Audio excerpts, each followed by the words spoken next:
The emergency meeting chamber of the Galactic Council buzzed with anxious voices. Representatives from 43 species filled the vast hall, their forms ranging from towering to floating energy beings. At the center platform stood High Curator of the Empire, his four arms gesturing dramatically as he addressed the assembly. 7 empires have fallen in less than a decade, announced, his voice echoing through the translation systems.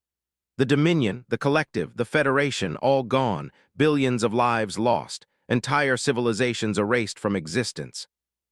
A wave of fear rippled through the chamber. The species present had ruled the galaxy for thousands of years. They had seen wars, plagues, and disasters, but nothing like this. An unknown force was sweeping through space, destroying everything in its path. Ambassador Sophie Grant sat in the human delegation section, a small area near the back of the chamber. Humans had joined the Galactic Council only 30 years ago, and most species still viewed them as primitive newcomers. She raised her hand to speak, but several alien representatives talked over her. "The Council must act now," declared a diplomat, its crystalline body refracting the chamber lights. "We must combine our fleets and face this threat together." Nodded slowly. "The Empire agrees. We propose a united armada under command. Our military expertise is unmatched." Sophie stood up, her voice firm. "With respect, High Curator, perhaps we should first try to understand what we are facing. Has anyone attempted communication with this force?" The chamber fell silent. Then, to Sophie's dismay, several aliens began to laugh. The sound was strange and unsettling, mixing clicks, whistles, and deep rumbles. "Communication?" turned to face her, his expression showing clear contempt.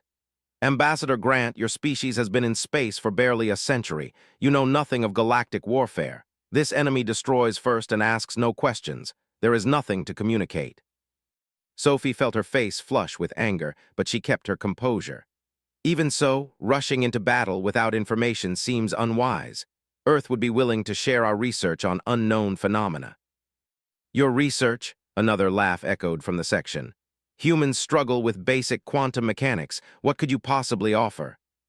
Sophie sat down, frustrated but not surprised. This was always how these meetings went. Humanity spoke and the galaxy ignored them. 3,000 light-years away, Captain Daniel Hayes stood on the bridge of the UHSV Horizon, watching the final system check scroll across his display. The ship was unlike anything humanity had built before. At first glance, it looked like a standard Earth fleet cruiser, but its secrets ran much deeper.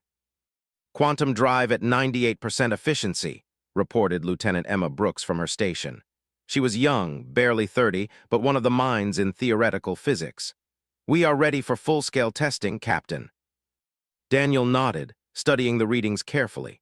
The horizon represented 10 years of secret research, a project so classified that even the Galactic Council had no knowledge of it.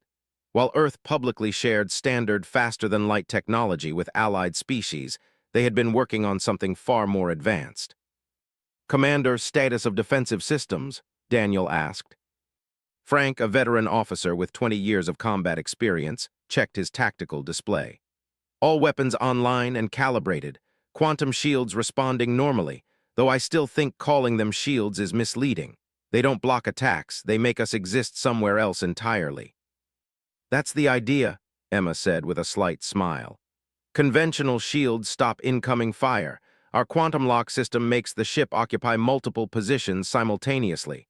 An enemy can't hit what exists in several places at once."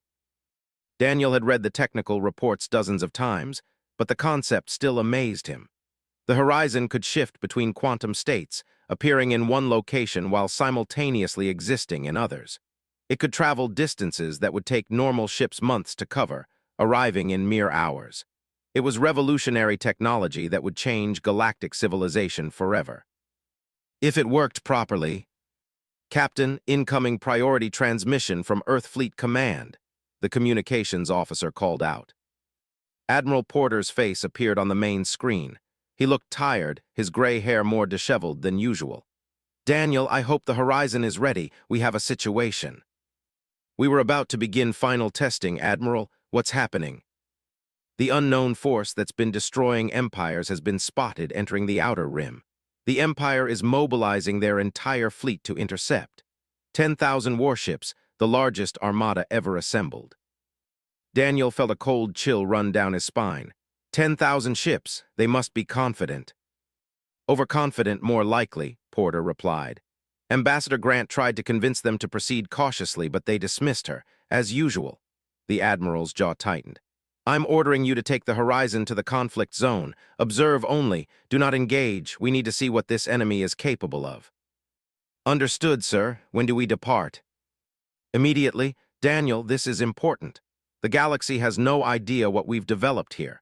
If the fail and this enemy continues toward Council space, the Horizon might be our only advantage. But we can't reveal our capabilities unless absolutely necessary. The screen went dark. Daniel turned to his crew, seeing a mixture of excitement and fear on their faces. They all knew what this meant. The Horizon's maiden voyage would not be a simple test flight. They were heading into a war zone. Emma, calculate a quantum jump to the border systems, Daniel ordered. Frank, bring all weapons to standby but keep them powered down. I don't want to announce our arrival. Sir, a quantum jump of that distance has never been attempted with a ship this size, Emma said carefully. The calculations show it's possible, but there are risks. I'm aware, but if the fleet falls, those risks won't matter. Earth will need every advantage we have. Emma nodded and began entering coordinates into her console. The bridge lights dimmed slightly as the quantum drive began its initialization sequence. Daniel could feel a strange vibration through the deck plates, a sensation unlike anything produced by normal engines.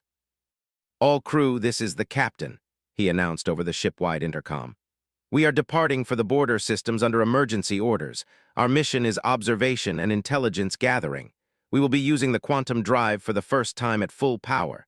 Stay at your stations and follow all safety protocols. He closed the channel and sat in the captain's chair, gripping the armrests tightly. Around him, the bridge crew worked with focused intensity. These were the best officers Earth fleet had to offer, hand-picked for this assignment. They trusted him to lead them through whatever came next. Quantum drive charged and ready, Emma reported. Course plotted. We will arrive in the target system in 4 hours. 4 hours. A conventional ship would need 3 months to cover the same distance. The technology was miraculous, terrifying, and completely untested at this scale. Engage quantum drive, Daniel ordered. The Horizon shuddered once, then seemed to blur at the edges. Through the stars stretched and twisted into impossible patterns.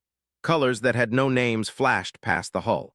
Daniel felt a momentary sensation of existing in multiple places at once, seeing through countless eyes, standing in infinite locations. Then it passed, the ship stabilized, and normal space reasserted itself around them. The transition had taken less than 3 seconds. Quantum jump successful, Emma said, her voice filled with wonder. We just traveled 2,000 light-years in the blink of an eye. Captain, we did it. We actually did it.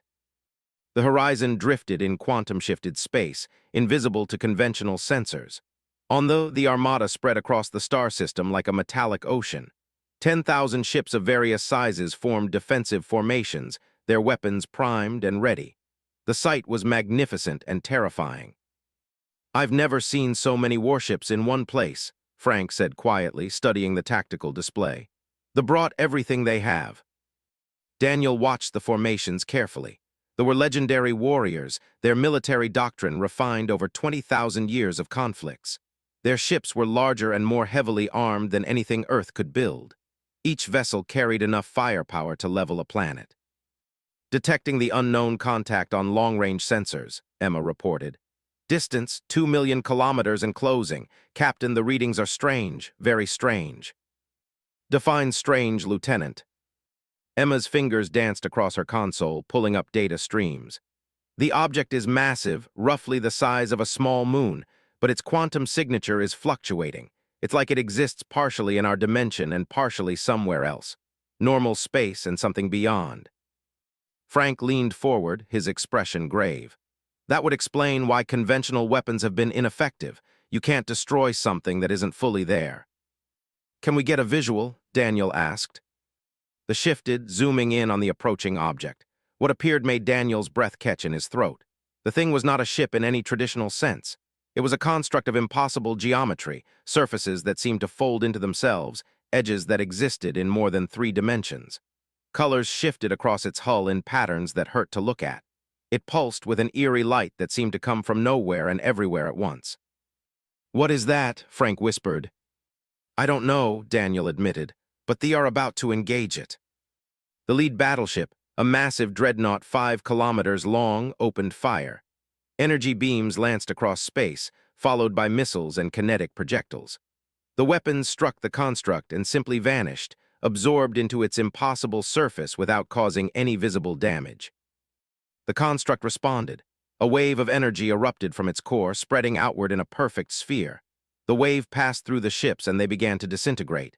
Not explode, not burn, but simply cease to exist. Hulls faded away like smoke, leaving nothing behind. No debris, no escape pods, no trace that they had ever been there. In 30 seconds, 300 warships disappeared. "Shields up," Daniel ordered, though he knew conventional shields would be useless. Emma analyzed that energy wave. "Already on it, Captain. The wave operates on quantum principles. It's collapsing the probability wave of matter, forcing objects into a state of non-existence. It's like the universe is being edited, and those ships are being deleted from reality." The Armada, despite its losses, did not retreat. The remaining ships pressed forward, unleashing everything they had. The space between the fleet and the construct lit up with weapons fire, creating a spectacular display of destruction. But nothing touched the enemy. Every attack passed through it, hit empty space, or was absorbed without effect. Another wave erupted. This time, 900 ships vanished. "They are losing badly," Frank said, his voice tight. "At this rate, the entire fleet will be gone in an hour." Daniel made a decision. "Emma, can you match the construct's quantum frequency?" She looked up, startled. "In theory, yes, our quantum drive operates on similar principles, but Captain, if we reveal ourselves, there's no going back. Earth's advantage disappears. If we do nothing, the die, and that thing continues toward Council space, toward Earth." Daniel stood up, his mind racing through options. "The Horizon was built for situations like this. We have to try." Frank activated the weapons systems. "Sir, we're one ship. That thing destroyed 7 empires. What can we possibly do?" "We figure out how to fight it, or we learn enough to warn everyone else." Daniel turned to the helmsman. "Take us out of quantum shift, full visibility. Emma, prepare to transmit on all frequencies. I want that construct to know we're here." The Horizon shimmered back into normal space, appearing less than 50,000 kilometers from the construct. Immediately, every sensor locked onto them. Confused transmissions flooded the communication channels. "Unidentified vessel, this is command. Identify yourself immediately or you will be fired upon," a harsh voice demanded. "This is Captain Daniel Hayes of the United Human Space Vessel Horizon. We are here to assist." A different voice came through, one Daniel recognized. High Curator sounded incredulous and angry. "Human ship, this is a military engagement. You have no authority here. Your primitive vessel will only die with the rest of us." "With respect, High Curator, we have technology you don't understand. Let us help." Slav was bitter. "Technology? Your species discovered faster-than-light travel 30 years ago. You have nothing that can help against this enemy. Now leave before you are destroyed." Daniel cut the transmission. "Emma, scan the construct. Find me a weakness, an anomaly, anything we can exploit."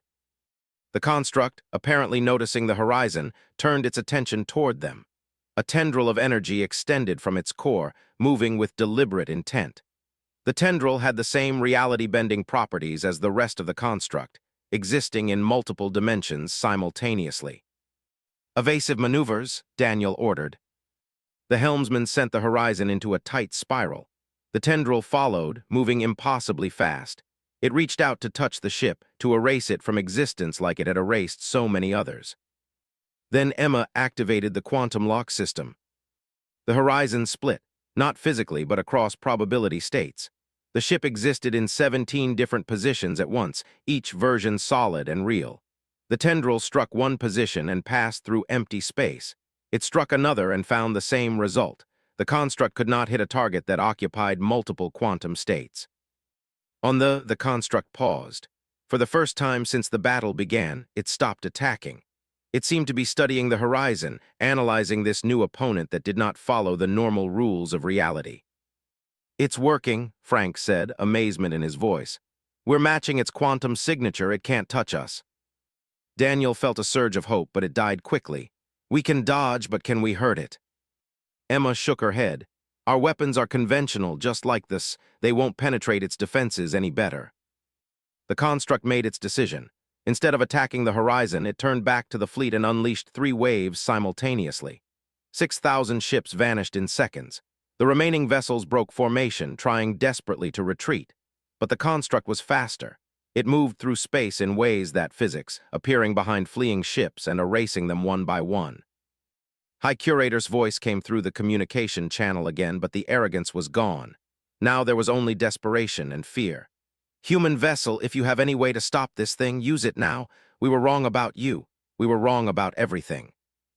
Daniel watched the slaughter continue. Less than 1,000 ships remained, and they were dying fast. The most powerful empire in the galaxy was being destroyed before his eyes. Emma, what if we don't fight it? Daniel said suddenly. What if we try to communicate? Sir, Frank turned to stare at him. It's killing everyone out there. Killing civilizations with quantum technology, Emma said slowly, understanding dawning on her face. Captain, what if it's not a weapon of conquest? What if it's a weapon of prevention, something designed to stop species from developing quantum capabilities? Daniel felt the pieces falling into place. Can you match its quantum frequency for communication instead of defense? Emma's fingers flew across her console. I can try, but I have no idea if it will even understand us, or if it wants to. Do it. The Horizon's quantum drive recalibrated, shifting from defensive mode to something entirely different. Emma created a quantum entanglement between the ship's systems and the construct's energy field. It was a direct connection at the most fundamental level of reality. Data flooded through the link, not words or images, but pure information encoded in quantum states. Emma gasped, her eyes widening as she processed what she was receiving. Captain, it's responding, and it's not just a construct. There's a consciousness inside it, an intelligence. She looked up, her face pale. It's been waiting for someone who could understand, someone who could speak its language. The construct stopped attacking. The remaining ships hung in space, engines dead, weapons offline. The construct had disabled them without destroying them. It was showing mercy or perhaps curiosity. On the Horizon's bridge, the crew waited in tense silence as Emma maintained the quantum connection. They were communicating with something beyond human comprehension, something that had destroyed empires. And somehow, impossibly, they had made it stop and listen. Daniel knew this was only the beginning. Whatever came next would determine not just humanity's fate, but the fate. Emma's hands trembled as she worked the quantum interface. The connection between the Horizon and the construct was unlike anything she had experienced. Information flowed both ways, a conversation conducted in the language of probability and quantum states. It's showing me things, Emma said, her voice distant. Images, data. Captain, this isn't a weapon, not exactly. It's a guardian, a judge. Daniel moved closer to her station, watching the streams of data scroll across her screen. A judge? What does it judge? Species that develop quantum technology. It evaluates whether they'll use it responsibly or weaponize it. Emma's face was pale, her eyes reflecting the strange light from her console. The empires that fell, they were all developing quantum weapons, tools of mass destruction on a scale we can barely imagine. Frank kept his eyes on the tactical display, where the disabled ships drifted helplessly. So it destroys civilizations for crimes they haven't committed yet. No, Emma corrected. For crimes they were in the process of committing. The Dominion had built 3 quantum bombs, weapons that could erase entire star systems from existence. The collective was developing quantum drives for their warships to launch surprise attacks across the galaxy. Every civilization it destroyed was actively militarizing quantum technology. Daniel felt a chill run down his spine. What about us? We built the Horizon with quantum drives and shields. Does it see us as a threat? Emma was quiet for a moment, processing the flood of information. It's examining us now, looking at Earth's history, our technology, our intentions. She suddenly tensed. Captain, it's asking why we built the Horizon. It wants to understand our purpose. Tell it the truth, Daniel said firmly. We built it for exploration and defense, to protect Earth and learn about the universe, not to conquer. Emma translated the message into quantum states and sent it through the connection. The construct responded immediately, and her eyes widened. It doesn't believe us. Or rather, it doesn't think intent matters. It says every species claims peaceful purposes at first. They said the same thing 20,000 years ago. Although the construct began to change, its impossible geometry shifted, surfaces folding in new configurations. Energy built up at its core, the same energy that had erased thousands of ships. "It's preparing to fire," Frank reported, his voice urgent. "Weapons charging, target locked on us." Daniel's mind raced. They could activate the quantum lock defense, phase into multiple positions, dodge the attack. But for how long? The construct had destroyed 7 empires. Eventually, it would find a way to hit them. "Emma, can you show it our records? Our actual history, not just our claims." "I can try." Emma's fingers moved frantically across her console. "But Captain, human history is complicated. We have wars, conflicts, terrible things in our past." "Show it everything, the good and the bad. Let it see who we really are." Emma established a deeper connection, opening Earth's databases to the construct's examination. The entity accessed everything: historical records, military archives, scientific journals, personal communications. It analyzed human civilization at every level, from ancient wars to the formation of the United Earth Government, from nuclear weapons to medical breakthroughs, from genocides to acts of incredible compassion. Daniel watched the tactical display, seeing the construct's energy levels fluctuate as it processed the information. Seconds felt like hours. The remaining ships hung in space, their crews watching and waiting to see if the humans would be the next to die. Finally, Emma spoke. "It's confused. Human history shows patterns it hasn't seen before. We developed terrible weapons, yes. Nuclear bombs, biological agents, kinetic kill vehicles. But we also created global treaties to limit them. We chose cooperation over destruction multiple times when destruction was the easier path." "What does it make of that?" Daniel asked. "It doesn't know. Every other species it encountered followed a predictable pattern: develop technology, use it for conquest, expand until stopped. Humans developed technology, fought each other, nearly destroyed themselves, then chose a different path. We're an anomaly in its programming."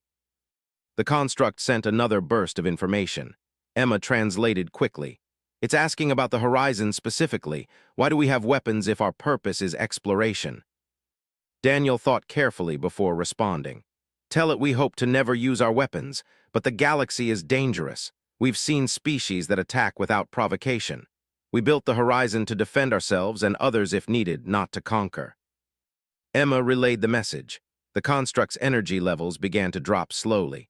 "It's asking for proof. It wants to see how we respond when we have overwhelming power." "What kind of proof?" "A test." Emma's voice was strained. "It's proposing a scenario. It will disable its defenses for 60 seconds. During that time, the horizon will have a clear shot. We could destroy it with a full weapons barrage." Frank immediately understood the implications. It wants to see if we'll attack when given the chance, to see if we'll eliminate a threat when we have the advantage. Daniel felt the weight of the decision settling on his shoulders. Every instinct as a military officer told him to take the shot. The construct had destroyed 7 empires and killed billions. It was possibly the greatest threat humanity had ever faced.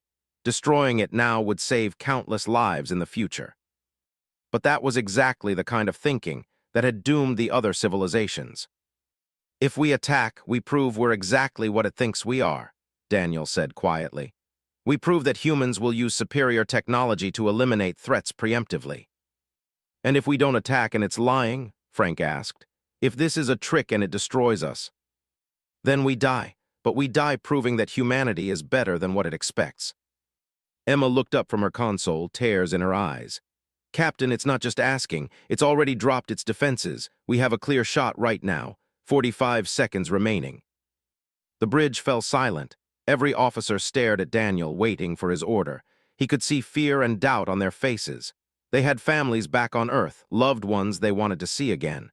Taking the shot would guarantee their safety. Daniel turned to Frank.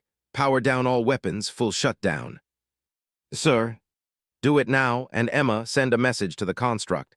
Tell it we choose trust over fear. We choose communication over destruction. That's what makes us different." Frank hesitated only a second before carrying out the order. "Weapons offline, Captain. We're completely defenseless." The seconds ticked by with agonizing slowness. The construct hung in space, vulnerable and exposed. The horizon drifted nearby, its weapons cold and dark. Daniel could see the disabled ships, and his people were watching, witnessing humanity make a choice that might doom them all. The 60 seconds expired. The construct's defenses snapped back into place. Energy surged through its core, and for a moment Daniel thought he had made the wrong decision. But instead of attacking, the construct sent a new message through the quantum link. Emma gasped, "It's standing down, Captain, it's accepting us."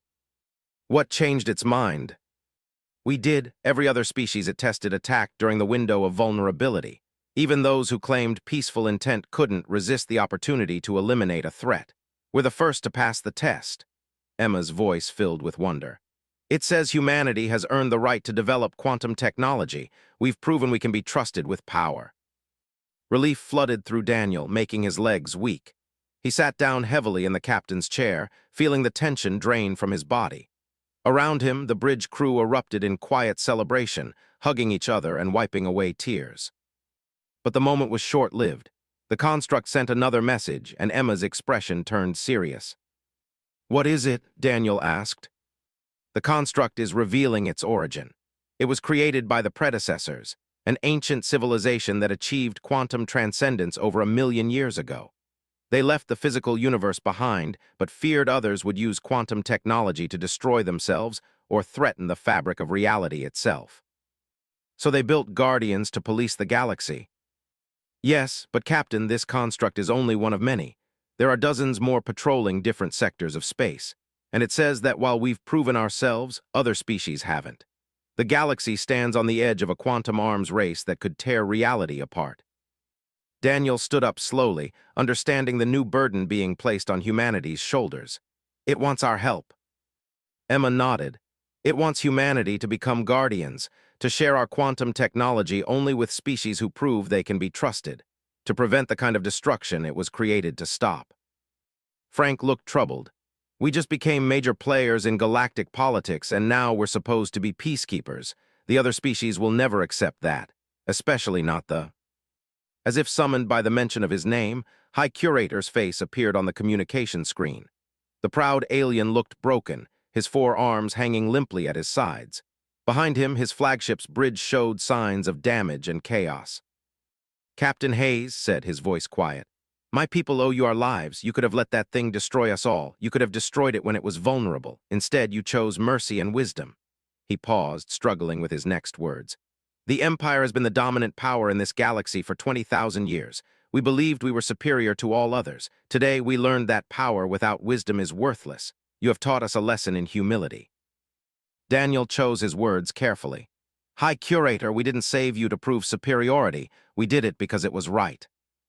"Which is precisely why you succeeded where we failed," bowed his head. "What happens now?" The Galactic Council chamber was different this time. The usual noise and chaos were absent, replaced by a heavy silence. Representatives from every major species sat in their designated areas, but the atmosphere had changed completely. Fear and uncertainty filled the air. Ambassador Sophie Grant stood at the central platform, a position usually reserved for the most powerful empires. Beside her stood Captain Daniel Hayes, still in his uniform, and High Curator. The sight of a human and a sharing the platform was unprecedented. "Members of the Council," Sophie began, her voice steady and clear. 3 days ago, the Empire engaged an unknown force in the border systems. Of 10,000 ships, less than 900 survived. But something happened during that battle that changes everything. She gestured to Daniel, who activated a holographic display. Images of the construct appeared, floating above the platform in 3-dimensional detail. Gasps and whispers spread through the chamber. "This is the entity responsible for destroying 7 empires," Daniel explained. "It's not a weapon of conquest. It's a guardian created by the predecessors, a civilization that vanished over 1 million years ago. Its purpose is to prevent species from weaponizing quantum technology." A delegate stood up, its crystalline body reflecting the chamber lights. "Quantum technology? Most species here have never heard of such things. Why should we care about ancient guardians?" Stepped forward, and the chamber fell silent. They were feared and respected throughout the galaxy. When their leader spoke, others listened. Because quantum technology is the next step in galactic evolution. It allows travel across vast distances instantly. It provides shields that exist in multiple dimensions. It offers power beyond imagination. His voice grew heavy. And it also offers weapons that can erase entire star systems from reality. The predecessors knew this. They achieved quantum transcendence, but feared others would use the technology for destruction. So they created guardians to destroy anyone who tries. Another delegate asked angrily. No, Daniel corrected. To destroy anyone who weaponizes it, there's a difference. The Guardian doesn't punish scientific advancement, it punishes militarization. Every empire that fell was actively developing quantum weapons. Sophie took over again. The Guardian tested us. It gave the Horizon a chance to destroy it when its defenses were down. We refused. We chose trust over fear, communication over violence. Because of that choice, humanity has been granted permission to develop quantum technology. The chamber erupted in angry voices. A dozen delegates began shouting at once, their words mixing into incomprehensible noise. Sophie waited patiently for them to quiet down. This is unacceptable, a representative finally said clearly. Humans are newcomers to the galactic community. You have no right to monopolize such powerful technology. We're not monopolizing it, Daniel replied. We're offering to share it, but under conditions. What conditions? The question came from multiple delegates simultaneously. Admiral Porter's image appeared on a secondary screen, transmitting from Earth. His expression was serious but determined. The conditions are simple. Any species that wishes to develop quantum technology must do so under human supervision. We will provide the knowledge, the training, and the equipment, but only to civilizations that prove they can be trusted with such power. The chamber exploded again. This time the anger was directed entirely at the human delegation. Species that had ruled the galaxy for thousands of years were being told they needed permission from newcomers to advance their technology. Raised all four arms, commanding attention. I understand your anger. The Empire feels the same shame, but consider the alternative. The Guardian is still active. There are more Guardians patrolling other sectors of space. If your civilization develops quantum weapons, you will be destroyed, not defeated, not conquered, erased from existence as if you never existed. How do we know you're telling the truth? A delegate challenged. How do we know this isn't a human trick to dominate the galaxy? Emma Brooks, who had been standing quietly beside Daniel, spoke up for the first time. Because I can prove it. I established direct quantum communication with the Guardian. It shared its complete history and purpose with me. I can provide detailed records of every civilization it has evaluated over the past 1,000,000 years. She activated her data pad, and streams of information began flowing to every delegate's personal terminal. The records were extensive and undeniable. 7 empires destroyed, each one caught in the act of building quantum weapons. Hundreds of other civilizations evaluated and found wanting. The evidence was overwhelming. A long silence followed as the delegates reviewed the data. Finally, an elder representative from the Confederacy spoke. Her species was known for wisdom and careful deliberation. If we accept human supervision, what guarantees do we have? What prevents humanity from using this power against us? Accountability, Sophie answered. We propose the creation of a new organization, the Quantum Concordat. It will be led by humans initially, but will include representatives from every species that chooses to participate. All research will be transparent. All decisions will require majority approval. And most importantly, the Guardian will continue to monitor everyone, including us. Daniel nodded. We're not claiming to be perfect. We're claiming to have passed a test that others failed. But we're willing to help others pass that same test, to share what we've learned about responsibility and restraint. Chancellor Minjun Park appeared on another screen, representing the United Earth government. He was an older man with kind eyes and a gentle demeanor, but his words carried weight. The Guardian offered humanity a choice. We could keep quantum technology for ourselves, ensuring Earth's dominance for generations, or we could accept the responsibility of helping others achieve the same capability safely. We chose responsibility. We chose the harder path because it's the right one. Spoke again, and this time his voice was humble. 3 days ago, I mocked Ambassador Grant for suggesting cooperation and communication. I dismissed human technology as primitive. I led my people into a battle that nearly destroyed us because I was too arrogant to listen. He turned to face Sophie directly. I was wrong. The Empire formally requests permission to join the Quantum Concordat. We will submit to human supervision and guidance." The chamber fell into stunned silence. The Empire, the most powerful civilization in known space, was publicly acknowledging human superiority in this matter. It was a moment that would be remembered for thousands of years. Other delegates began to speak, asking questions, raising concerns, debating the proposal. The discussion continued for hours. Some species were enthusiastic, seeing the opportunity to advance their technology safely. Others were skeptical, worried about human intentions. A few were openly hostile, refusing to accept any form of outside supervision. But gradually, slowly, a consensus emerged. The alternative was too terrifying to ignore. The Guardian was real, its power was absolute, and its judgment was final. Species could either work with humanity to develop quantum technology responsibly, or they could try to do it alone and risk extinction. By the end of the session, 37 species had formally requested to join the Quantum Concordat. More were expected to follow once they consulted with their home governments. Sophie stood at the platform, exhausted but satisfied. She had spent years being ignored and dismissed by the galactic community. Now they were listening. Now they understood that wisdom and restraint were more valuable than raw power. As the session ended and delegates began filing out, Daniel received a private communication from Admiral Porter. "Captain, I'm promoting you to Admiral. You'll be in command of the new quantum defense fleet. We're building 12 more ships like the Horizon. You'll train their crews and lead them in protecting the galaxy." Daniel felt the weight of responsibility settle on his shoulders.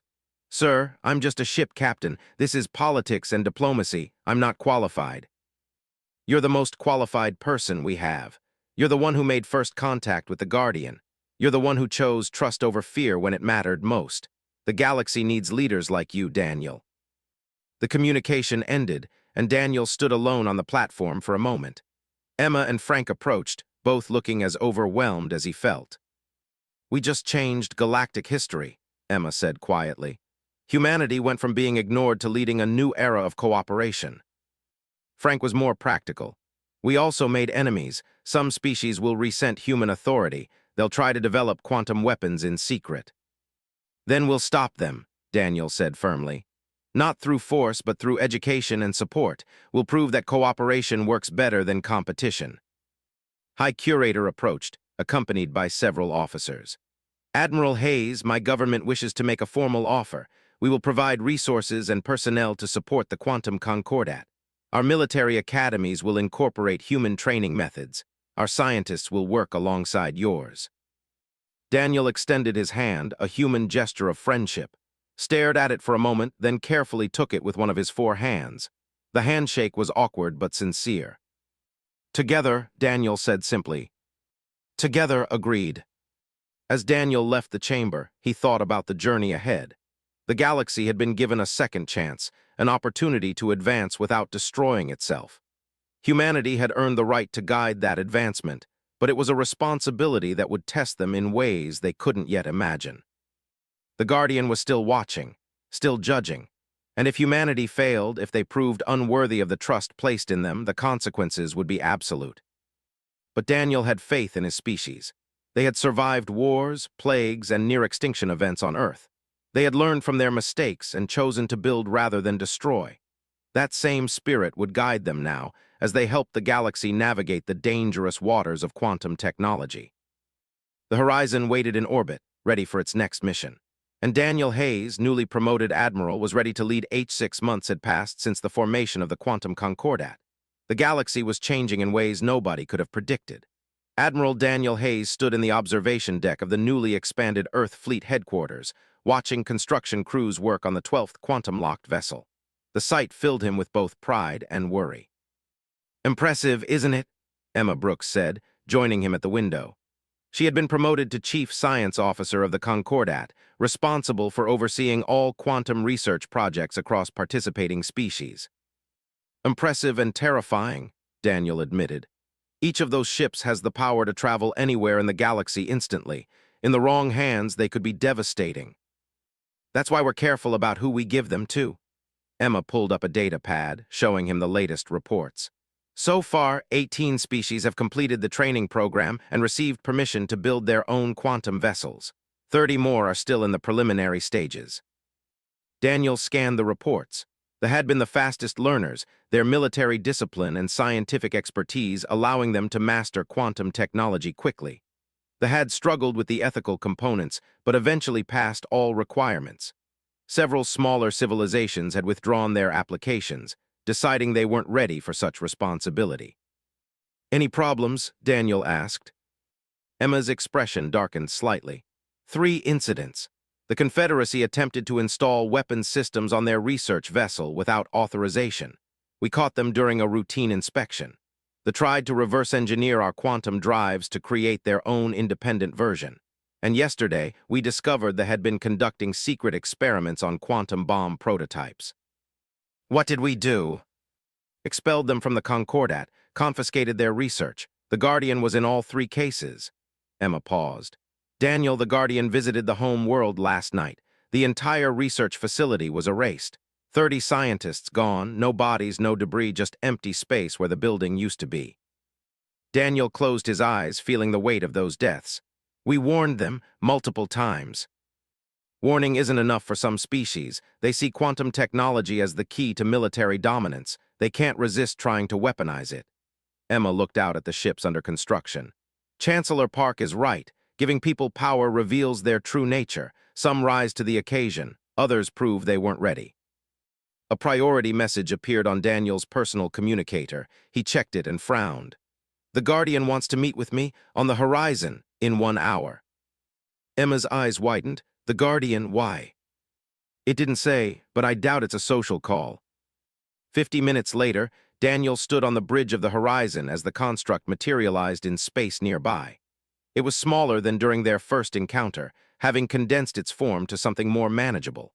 But the power it radiated was still immense, still undeniable. Lieutenant Commander Frank was at the tactical station, his hands hovering nervously over the controls. "Sir, should I raise shields?" "No, if it wanted to destroy us, we'd already be gone." Daniel turned to the communications officer. "Open quantum channel." The connection established instantly. The Guardian's consciousness flooded into the ship systems, and a voice spoke directly into Daniel's mind. It wasn't words exactly, more like concepts translated into language his brain could process. "Admiral Hayes, I come with information and a warning." Daniel thought his response, knowing the Guardian would receive it. "What information?" "There are 7 predecessor archives hidden throughout the galaxy. Each contains knowledge beyond current galactic understanding. Technology, science, philosophy. I am authorized to reveal their locations to civilizations that prove worthy. Humanity has earned access to the first archive."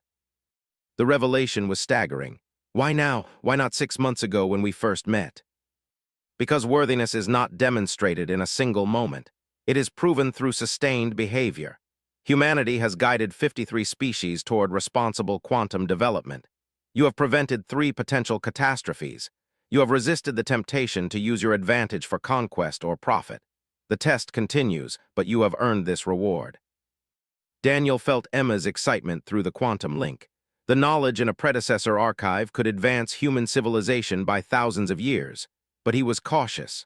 What's the warning? Not all species accept your guidance willingly. Some resent human authority. They believe you are manipulating the situation for Earth's benefit. A coalition is forming. Species that were accessed to the Concordat or expelled from it are working together. They seek to develop quantum weapons in secret beyond my reach. Beyond your reach? I thought you monitored the entire galaxy. My surveillance is vast but not infinite. There are regions of space where quantum fluctuations make detection difficult. The Coalition knows this. They are building hidden facilities in these dead zones. By the time I detect them, their weapons may be complete. Daniel understood the implication. You need us to find them first. Correct. Human vessels can travel quickly and investigate without raising suspicion. You have diplomatic relationships with many species. You can go places I cannot without causing panic. It was a mission fraught with danger and political complexity. Daniel thought carefully before responding. If we find these facilities, what happens to them? That depends on what they are building. Research facilities focused on defensive technology will be monitored but allowed to continue. Weapons development will be stopped. How it is stopped depends on their willingness to cooperate. And if they don't cooperate? The Guardian's response was cold and final. Then I will do what I was created to do, eliminate the threat permanently. The quantum connection ended, and Daniel found himself back on the Horizon's bridge. His crew was staring at him, waiting for explanation. "We have a new mission," Daniel said slowly, "and it's going to make us very unpopular with a lot of species." Over the next 3 months, the Horizon and its sister ships conducted investigations across the galaxy. They visited remote outposts, scanned uninhabited systems, and followed leads provided by the Guardian's sensors. The work was tedious and often dangerous. Several species reacted with hostility to human vessels entering their territory unannounced. But they found results. A hidden facility in the Outer Rim developing quantum missiles. A research station disguised as a mining operation working on dimensional bombs. A weapons platform hidden inside a nebula testing reality disruption technology. Each discovery led to a confrontation. Some species surrendered peacefully when caught, accepting their crimes and requesting a chance to rejoin the Concordat. Others fought back, forcing the Horizon to disable their facilities and take their scientists into custody. And in 3 cases, the Guardian had to intervene directly, erasing facilities and everyone inside them. The galaxy's opinion of humanity became increasingly divided. Some species praised humans as protectors and guides, essential for galactic stability. Others viewed them as self-appointed police, using the Guardian as a weapon to maintain their dominance. Ambassador Sophie Grant spent most of her time managing diplomatic crises and defending human actions before the Council. The stress was visible on her face during their regular video conferences. "Public opinion is turning against us," Sophie told Daniel during one such call. "They are demanding we withdraw from their space. They are calling for sanctions against Earth. Even some of our allies are questioning whether we've become too aggressive." "We're preventing a quantum arms race," Daniel argued. "Without our intervention, dozens of species would be building weapons that could destroy reality itself." "I know, but people don't see it that way. They see humans telling everyone else what they can and cannot do. They see us with exclusive access to predecessor archives while denying others the same opportunity." Daniel had no good answer to that. The truth was, humanity had become the dominant power in galactic politics almost overnight. They had earned that position through wisdom and restraint, but the result was the same: one species controlling technology that could change everything. Chancellor Park joined the conversation from Earth. "We're facing a decision point. We can continue as we have been, enforcing the Guardian's rules and accepting the resentment that comes with it. Or we can step back, share our knowledge more freely, and hope others use it responsibly." "If we step back, civilizations will weaponize quantum technology," Emma said firmly. She was participating in the call from her research facility on Mars. "The Guardian won't tolerate that. It will start erasing species wholesale. The death toll could be billions." "And if we continue, we risk becoming the enemy," Sophie countered. "Humanity could be seen as oppressors rather than protectors. History has shown what happens when one group claims to know what's best for everyone else." Daniel listened to the debate, feeling the weight of impossible choices. There was no perfect answer, no solution that would satisfy everyone. Leadership often meant choosing between bad options and hoping you picked the least damaging one. "We continue," Daniel finally said. "Not because we want power, but because the alternative is worse. We made a promise to help the galaxy develop quantum technology safely. We don't abandon that promise just because it's difficult." Chancellor Park nodded slowly. "Then we accept the consequences. But Daniel, we need to show the galaxy we're not seeking dominance. We need a gesture that proves our intentions." "What kind of gesture?" "The first predecessor archive. Instead of keeping that knowledge for ourselves, we share it with the entire Concordat. Every species that has proven responsible gets access. We show that this isn't about human supremacy, it's about collective advancement." The proposal was radical and risky. Sharing such powerful knowledge would eliminate Earth's advantage. Other species would catch up quickly, possibly surpassing human technology within years. But it would also prove humanity's sincerity.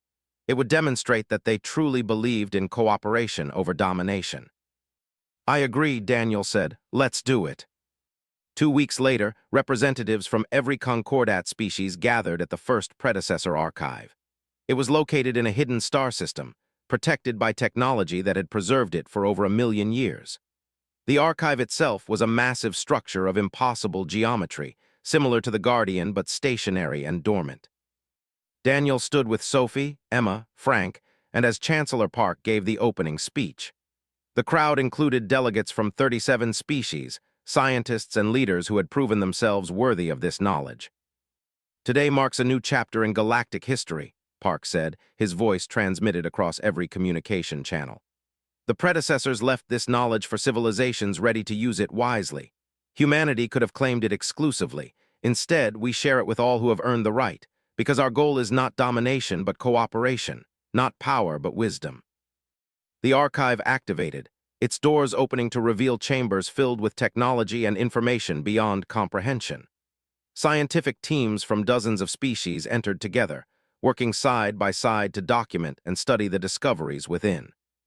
Approached Daniel, his expression thoughtful. "Your species continues to surprise me, Admiral. You gain power and immediately give it away. This is not the behavior of conquerors." "Because we're not conquerors," Daniel replied. "We're explorers, we're teachers, we're trying to build something better than what came before. And if your trust is betrayed, if a species takes this knowledge and creates weapons anyway." Daniel looked at the Guardian, which hovered silently above the archive, watching everything. "Then the Guardian will do its job, and will have learned a painful lesson about who can truly be trusted." The months that followed were transformative. Knowledge from the archive spread through the Concordat, leading to breakthroughs in medicine, energy production, and space travel. Diseases that had plagued civilizations were cured. Energy crises were solved. New worlds became accessible for colonization. But not everyone was happy. The species expelled from the Concordat watched with envy and anger. Their coalition grew stronger, more organized, more determined to develop quantum weapons without oversight. Daniel knew the conflict was far from over. The Horizon and its fleet would continue their missions, investigating threats and preventing catastrophes. They would continue to be praised by some and hated by others. They would continue to make impossible choices and live with the consequences. But as Daniel stood on the bridge of his ship, preparing for another quantum jump to another distant system, he felt certain of one thing. Humanity had been given a responsibility, and they would see it through. They would prove that wisdom and restraint could triumph over fear and aggression. They would prove that the galaxy could build something better together. The Horizon jumped, vanishing into quantum space, carrying its crew toward whatever challenges waited in the darkness between stars. And behind them, the Guardian watched in silence, its judgment ongoing, its purpose eternal. The test would never truly end. But humanity had shown they were ready to face it, one choice at a time, one day at a time, for as long as the galaxy needed them. Into a future unlike anything the galaxy had ever seen. Daniel looked at Emma, then at Frank, then back at The answer was clear, even if the path forward was not. Now we figure out how to keep the galaxy from destroying itself. Of the entire galaxy. But Daniel was staring at where sensor readings were already coming in from their destination. The border system appeared peaceful, but long-range scans detected something massive approaching from the void beyond charted space. And somewhere ahead of them, 10,000 warships prepared to face an enemy that had already destroyed 7 civilizations. The real test of the Horizon was about to begin.